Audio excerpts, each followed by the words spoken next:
విచారణ అనంతరం గుంటూరులో మీడియాతో మాట్లాడిన వైసీపీ నాయకులు సజ్జల రామకృష్ణారెడ్డి టీడీపీ కార్యాలయంపై దాడికి పురిగొల్పాలని సిఐడి నన్ను పిలిచింది.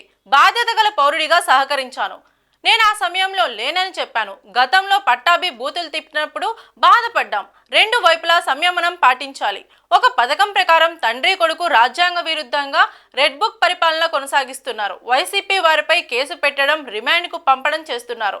చట్ట ప్రకారం వ్యవహరించడం లేదు. టెర్రర్ క్రియేట్ చేస్తున్నారు అని అన్నారు.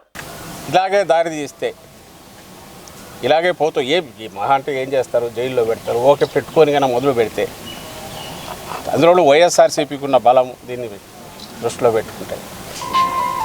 మీ జైళ్ళు ఏమీ సరిపోవు. దీనివల్ల ఎవరు భయపెట్టలేరు.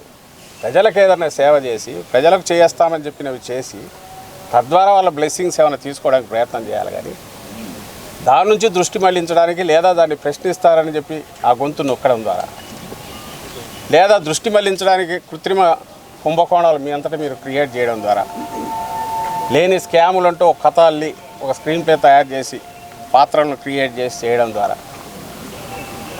ప్రజల దృష్టి మళ్లించవచ్చు ఎల్లకాలం అనుకుంటే అది ప్రాక్టికల్ కుదరదు. ఈ సంవత్సరం అయితే అట్లే గడుపుతూ వచ్చారు.